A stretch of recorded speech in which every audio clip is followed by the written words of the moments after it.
Hoy nos vamos a sumergir en un ensayo que de verdad deja pozo. Se titula Dioses de polvo. La premisa es de una simplicidad brutal y a la vez potentísima. Es nuestra obsesión por lo que brilla, contada a través del enfrentamiento entre dos dioses. Dos dioses, sí. Por un lado, el más antiguo de todos, el oro.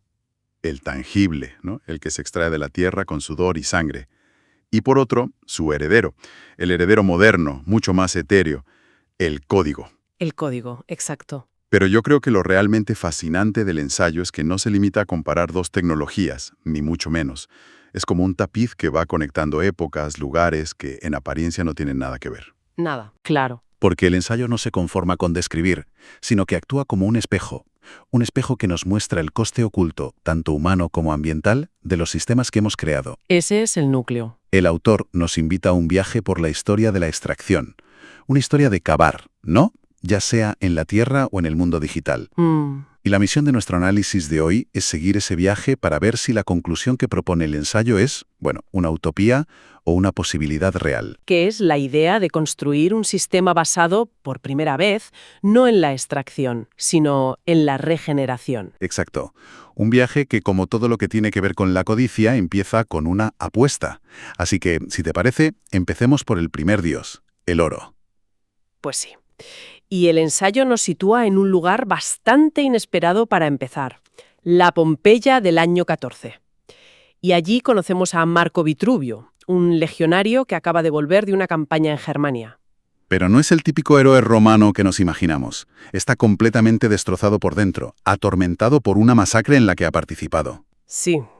Entra en una taberna y hace lo que hace la gente que ya no tiene nada que perder: apostar. Y lo que pone en juego es lo último que le queda de su identidad, su espada, su gladius, que lleva grabada la inscripción Honor et Gloria. Es que es clave lo que dices. No está apostando un objeto, está apostando su alma, su honor. Y lo hace por 5 monedas de oro, 5 áureos. Y fíjate cómo las describe el autor con una frase que es escalofriante. Dice que huelen a muerte reciente. Ya te está diciendo que ese oro no es un metal inerte. Está impregnado de la violencia que lo extrajo y lo puso en circulación. Y claro, como era de esperar en una tragedia, pierde la apuesta. La pierde contra un mercader fenicio que le suelta una frase que es la tesis de todo este primer acto. Sí, le dice: el oro es un dios caprichoso, te exige el alma como pago, siempre cobra. Tremendo. Lo tremendo es que Marco ya sentía que había perdido su alma en la guerra. O sea, la pérdida de la espada es solo la confirmación, el recibo de una deuda que ya estaba saldada, y ese acto lo empuja al suicidio. Ahí se establece el primer eslabón, ¿no? Ahí empieza todo, el primer eslabón de un ciclo de codicia y desesperación. Un ciclo que, según nos cuenta el autor, se repite con distintos ropajes a lo largo de la historia. Y para demostrarlo, da un salto temporal que es vertiginoso hasta 1944. El escenario, no puede ser más diferente. La conferencia de Bretton Woods. Claro. Salones de lujo, diplomacia, el futuro del orden económico mundial en juego.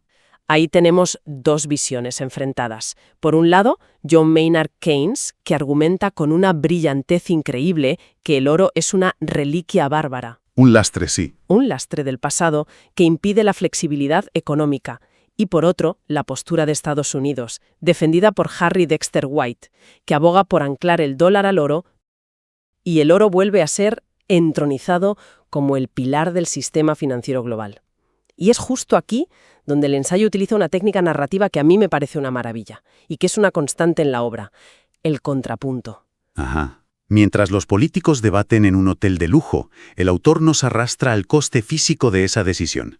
Nos saca de la sala y nos sumerge de cabeza en una mina de oro en Sudáfrica. Mismo año, 1944. Es una forma brutal de recordarnos que ese valor abstracto que se discute en los despachos Eso es. tiene un origen muy concreto y muy sangriento. Exactamente. Y allí conocemos a Sipo Kumalo, un minero. En su lecho de muerte, después de un derrumbe, le dice a su hijo Thomas una frase que resume esa desconexión a la perfección. ¿Qué le dice? Los blancos han decidido que este polvo vale más que nuestro aliento. ¡Qué demoledor! Y la historia de la familia Kumalo se convierte en una metáfora, cruel, de todo el sistema, porque el hijo, Thomas, sigue los pasos de su padre. Claro. y muere décadas después en la misma mina, enfermo de silicosis, en 1971. Y esa fecha, 1971, es una elección narrativa deliberada, es brillante. Porque en la misma noche en que Thomas está agonizando, escucha por una radio destartalada el anuncio del presidente Nixon. Que Estados Unidos abandona el patrón oro. Exacto. A ver, entiendo la simetría dramática que busca el autor, pero ¿no es una coincidencia un poco forzada? ¿No corre el riesgo de caer un poco en el melodrama y perder credibilidad? Es una pregunta legítima. Se podría ver como un recurso un poco artificial, sí. Pero creo que el autor lo utiliza para subrayar la ironía más cruel y la profunda arbitrariedad del sistema. Vale. O sea, Thomas muere justo en el instante en el que el pilar fundamental por el que él y su padre sacrificaron literalmente su vida se desmorona. Por una decisión política a miles de kilómetros. Su sacrificio, en términos del sistema, de repente ya no sostiene nada. Es el sinsentido elevado a la máxima potencia. Totalmente. Visto así, es un golpe de efecto que funciona. Y para atraer esta sombra del oro a nuestra era, el ensayo nos presenta un nuevo arquetipo. Ya no es el legionario atormentado ni el minero explotado. No. Ahora es un tiburón de Wall Street. John Malone. Su símbolo de estatus, cómo no, un carísimo reloj de oro. Malone es un personaje fascinante por la contradicción que encarna. El texto nos cuenta que su padre también fue minero y murió por el polvo de los pulmones. Claro. Así que Malone odia ese polvo sucio, pero adora el polvo brillante que le da poder. Y el ensayo lo retrata, bueno, como la encarnación del depredador financiero moderno. Desde luego. Su campo de juego son las hipotecas subprime. Para quien no lo recuerde, esos préstamos de alto riesgo que fueron el detonante de la crisis de 2008. Sí, y el autor le atribuye frases que lo definen perfectamente, es decir, de las familias hipotecadas que son el plancton del que nos alimentamos. Un personaje así, tan cínico, parece totalmente irremediable. ¿El ensayo le concede alguna posibilidad de redención? Sí, y su punto de inflexión llega precisamente con la crisis de 2008 que él mismo ayudó a crear. Su imperio de papel se derrumba, pero el golpe que de verdad le afecta es personal. La riqueza ficticia que ha generado provoca que su hijo, Tommy, pierda una beca universitaria. Es la primera vez que las consecuencias abstractas de sus actos tienen un rostro concreto y familiar. Exacto. Y eso provoca una catarsis. En una escena muy visual, arroja su reloj de oro a un contenedor en llamas. Pero lo interesante es que su hijo Tommy lo recupera, todo chamuscado. ¿Y para qué? ¿Para seguir sus pasos? No, todo lo contrario. Lo recupera para venderlo y comprar semillas de girasol. ¡Qué imagen más potente! Es casi una declaración de principios. El autor lo describe como la búsqueda de otra forma de cavar, una que no se basa en extraer, sino en cultivar. Y esa imagen, la de cambiar la pala por semillas, es la pista que nos da el ensayo para saltar a nuestro segundo dios, uno que promete un mundo sin la suciedad del oro, el código. Para ello nos vamos a Budapest, en 2013.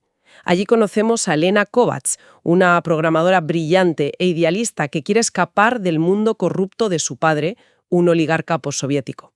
Y su vía de escape es digital.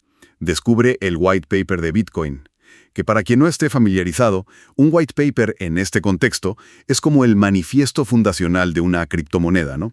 El documento que explica su filosofía, su tecnología. Y Lena no ve un texto técnico, ve poesía, una arquitectura para la libertad, la herramienta perfecta para crear un sistema justo. Pero es una visión muy romántica. Y su novia Clara intenta, poner los pies en la tierra. Le advierte de la cara B. Su uso en mercados negros como Silk Road y, sobre todo, algo que en 2013 no estaba tanto en el debate público, el monstruoso consumo energético de su sistema de validación, la llamada prueba de trabajo, que es un concepto que a veces cuesta visualizar. El ensayo lo explica con una analogía que es fantástica. Describe la prueba de trabajo como una carrera de Fórmula 1 global y permanente. Miles de ordenadores superpotentes quemando energía a lo loco. ¿Y para qué? Pues no para transportar nada ni para crear nada útil, sino simplemente para ser el primero en resolver un puzzle matemático increíblemente complejo. El ganador se lleva el premio, las nuevas monedas, pero el coste energético de toda la carrera es demencial. Pero en ese momento a Lena todo eso le da igual. La idea es demasiado poderosa. Se obsesiona, vende el piano de su abuela para montar una granja de minería en su apartamento y se convierte en la influencer ad cryptoela. una evangelista de este nuevo Dios digital. Exacto. Y de nuevo, el ensayo nos va a golpear con el contrapunto físico de este mundo que parece tan inmaterial. Nos lleva a Kazajistán, a un pueblo olvidado donde una niña, Aysulú, vive al lado de una vieja central de carbón de la era soviética que, de repente, vuelve a funcionar a pleno rendimiento, escupiendo humo día y noche. Es la tragedia de la globalización en su máxima expresión, ¿no? La invisibilidad del coste. La utopía limpia y digital de Lena en Budapest se alimenta literalmente del carbón. Años después, Aysulú, ya enferma por la contaminación, encuentra entre los escombros de la central, que ha sido abandonada tras el crash de las criptos, los restos de un servidor. Y tiene una etiqueta medio borrada, Budapest. La conexión es directa, brutal. Directa y brutal. Ese descubrimiento provoca lo que el texto llama el crujido en el código, la crisis de conciencia de Lena. Empieza a darse cuenta de que su utopía tiene grietas. Claro. En redes sociales la acusan de hipócrita por el gasto energético y sufre una pesadilla recurrente en la que el fantasma de su padre le hace una pregunta terrible, una pregunta que la desnuda por completo. ¿Por qué cavaste el mismo hoyo solo que con herramientas más brillantes? Es conectar su idealismo con la misma lógica extractiva de la que intentaba huir. El golpe definitivo llega cuando ve un vídeo viral. En él, un joven activista conecta con una claridad meridiana los 3 puntos: el oro de sangre, los combustibles fósiles y la minería de criptomonedas, como 3 cabezas del mismo monstruo. Del mismo patrón extractivo. Y ese activista, por supuesto, es Tommy Malone.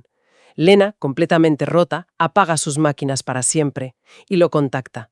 De esa colisión nace la alternativa. Y el tercer acto del ensayo es precisamente la unión de los herederos de las víctimas de ambos sistemas. Tommy y Aysulú se conocen en un congreso sobre medio ambiente en Estambul. Y a su alianza, que une la perspectiva financiera y la ambiental, se suma una tercera pieza clave. Mariam, una joven de la República Democrática del Congo, superviviente del trabajo infantil en las minas de coltán y oro. Ella aporta la perspectiva humana. El coste en vidas. El coste en vidas y en comunidades destrozadas. Y de la unión de estas 3 visiones nace la idea que lo cambia todo: el EcoCoin. Y aquí reside la propuesta más audaz de todo el ensayo. Utilizan la misma tecnología blockchain que usaba Bitcoin, pero le dan la vuelta por completo. A ver. En lugar de una prueba de trabajo que consume energía para validar, diseñan una prueba de regeneración. Vale, expliquemos esto bien, porque es el corazón de la propuesta. Venga, la tecnología blockchain aquí funcionaría como un libro de contabilidad público, transparente, inalterable. Si, por ejemplo, la comunidad de Mariam reforesta una hectárea de selva, se suben pruebas verificables a esa red. Fotos geolocalizadas, datos de drones. Sensores de humedad del suelo, lo que sea. Y una vez que la red global de nodos, de forma descentralizada, valida que esa acción regenerativa es real, el sistema emite automáticamente un valor digital, un EcoCoin, para esa comunidad. O sea que el valor ya no nace de quemar energía resolviendo un puzzle. No. Nace de una acción concreta y positiva en el mundo real. Suena increíble, casi utópico, pero me imagino que esta propuesta se enfrenta a los mismos problemas que vemos hoy en día con los créditos de carbono, por ejemplo. Claro. Un mercado que a menudo es opaco y está lleno de proyectos de dudosa eficacia, lo que se llama greenwashing. Totalmente. Y el ensayo no ignora esa crítica, de hecho, la aborda de frente. Plantea que la diferencia fundamental es la transparencia radical y la descentralización de la blockchain. Ajá. No hay una empresa certificadora a la que pueda sobornar. Es la propia red, la comunidad global, la que verifica las acciones. Es un intento de crear un sistema de confianza sin intermediarios, una idea que, lógicamente, es una amenaza directa para el viejo sistema. Y aquí es donde aparece el antagonista. Alexander Cross, el director del Banco Mundial de Oro. Cross ve el EcoCoin como una amenaza existencial y lanza un ataque coordinado en 3 frentes. Primero, el digital.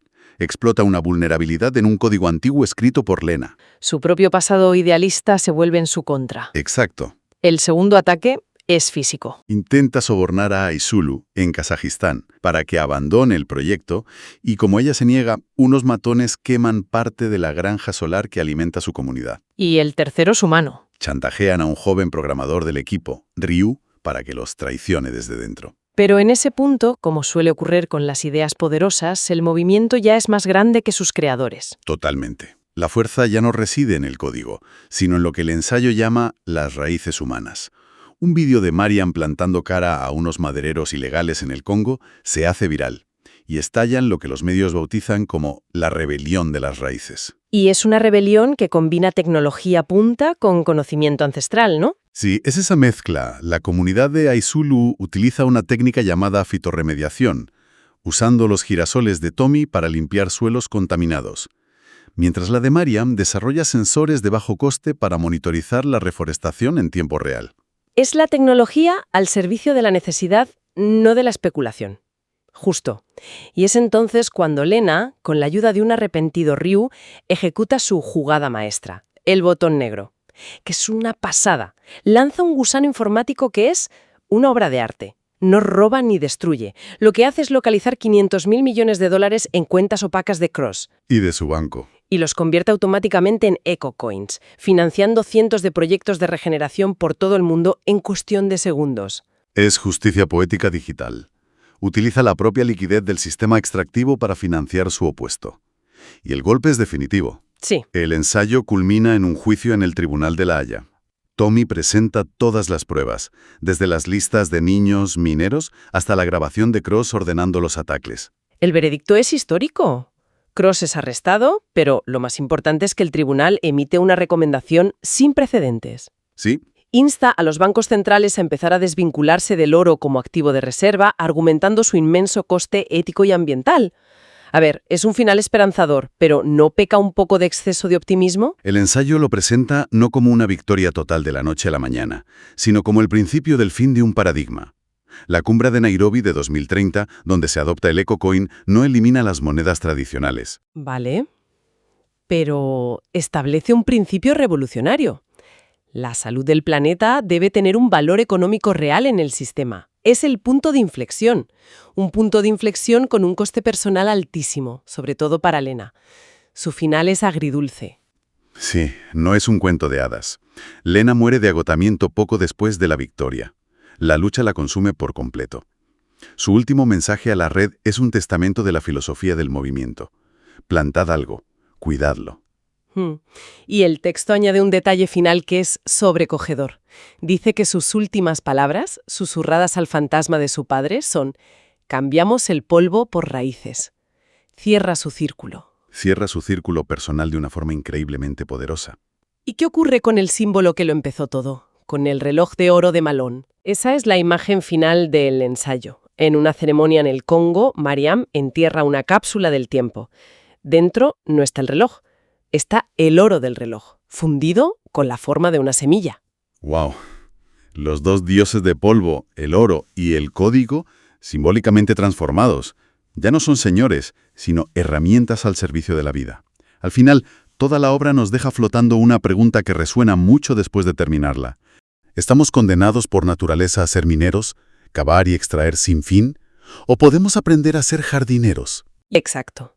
Y quizá la mejor respuesta no es una respuesta, sino una dirección. La propone Mariam en una de las últimas páginas. El objetivo es aprender a vivir como el bosque. Interconectados, interdependientes, regenerándonos. Es una idea que trasciende la economía o la tecnología. Es una ética. Claro. Para que nos la llevemos a casa. Si esta nueva ética de la regeneración se aplicará a todo, no solo a la ecología, ¿cómo cambiaría nuestra sociedad, nuestras relaciones, nuestra forma de medir el éxito? Y sobre todo, ¿qué semillas de esos nuevos valores, quizás sin que nos demos cuenta, se están plantando ya a nuestro alrededor y podrían definir el mundo del mañana? Y aquí lo dejamos.